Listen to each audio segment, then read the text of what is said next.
प्यारे बच्चों, मैं हूं आपकी हिंदी शिक्षिका प्रीति। आप सभी का हार्दिक स्वागत है नोवा लर्न बुक्स, जो माउंट एनलाइटमेंट इंटरनेशनल का एक रचनात्मक शिक्षण मंच है। आज की हमारी कविता है मधुमेह देश हमारा, कवि जयशंकर प्रसाद। यह कविता भारत की प्राकृतिक सुंदरता, सांस्कृतिक गरिमा और राष्ट्रीय गौरव का भावपूर्ण चित्र प्रस्तुत करती है। कवि ने अपने देश को मधुमेह अर्थात मधुरता और सौंदर्य से भरपूर बताया है। कविता में उगता सूर्य, हरियाली, नदियां, पर्वत, पक्षी, ऋतुएं और शांत हवाएं सब मिलकर भारत की दिव्य छवि रचते हैं। यह केवल प्रकृति का वर्णन नहीं है, बल्कि भारतवासियों की दयालुता, कोमलता और एकता का भी भावनात्मक चित्रण है। कविता हमें यह अनुभव कराती है कि हमारा देश केवल भूमि का टुकड़ा नहीं, बल्कि संवेदना, संस्कृति और आत्मीयता से भरा हुआ एक जीवंत स्वरूप है। अध्याय 11 कविता है एक मधुमेह देश हमारा। प्रस्तुत कविता चंद्रगुप्त नाटक का एक प्रसिद्ध गीत है। इसे कार्नेलिया का गीत भी कहा जाता है।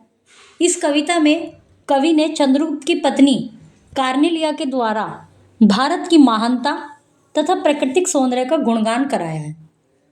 मतलब इस कविता में जो कवि चंद्रगुप्त की पत्नी थी कार्नेलिया, उनके शब्दों में उनके द्वारा भारत की महानता और प्राकृतिक सौंदर्य का गुणगान किया गया है।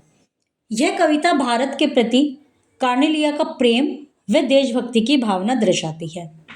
इस कविता में हमारे देश की गौरव गाथा, प्राकृतिक सौंदर्य को भारतवर्ष की विशिष्टता और पहचान के रूप में प्रस्तुत किया गया है।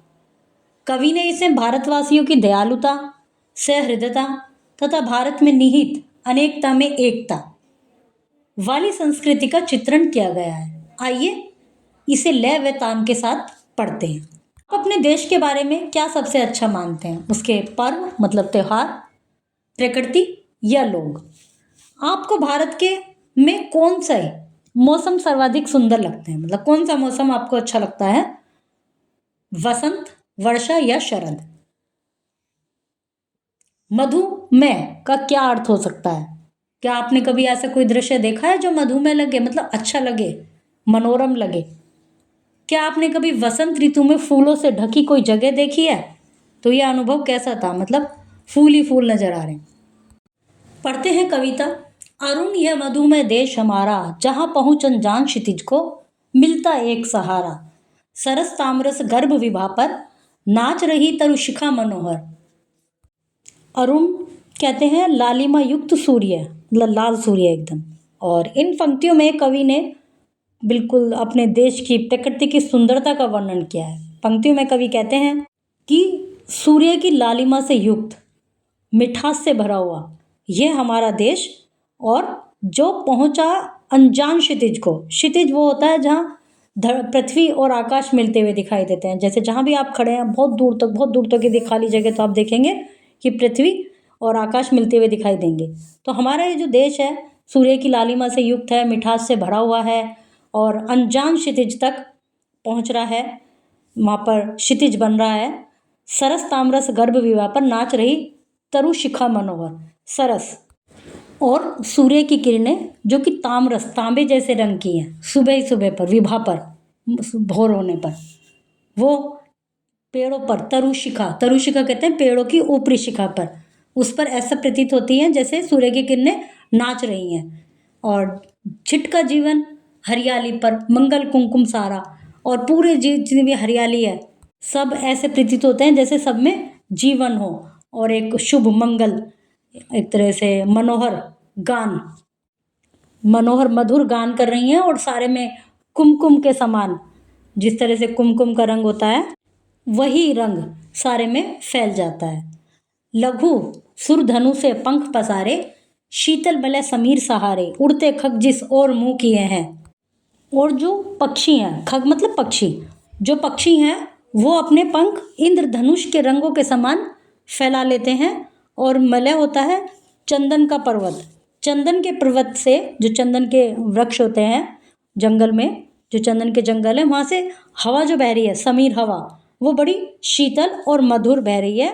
और ये जो पक्षी हैं जिन्होंने इंद्रधनुष के समान अपने पंख फैलाए हुए हैं, वे उड़ते चले जाते हैं और उनकी कोई निश्चित दिशा नहीं है, उन्हें किधर उड़ना है, जिस ओर मुंह किए उसी ओर उड़ते चले जाते हैं। समझ नीड निज प्यारा बरसाती आंखों के बादल, बनते जहां भरे करुणाजल, टकराती अनंत की पाकर जहां किनारा।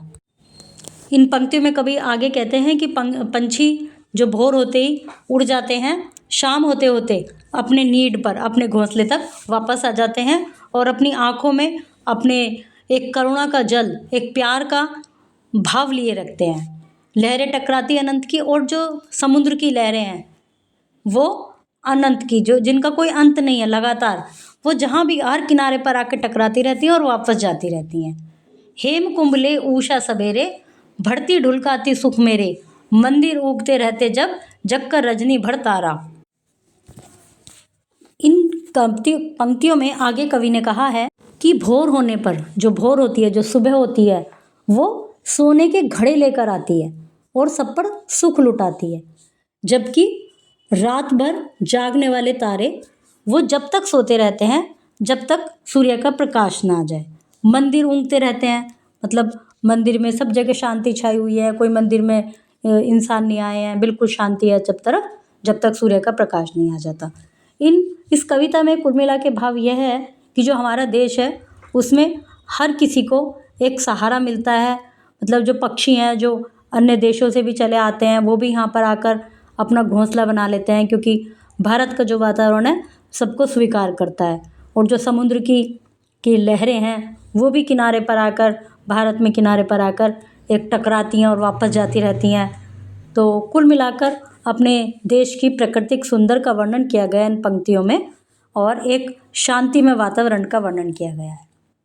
जयशंकर प्रसाद का जन्म 30 फरवरी 1890 को उत्तर प्रदेश वाराणसी के काशी में हुआ था।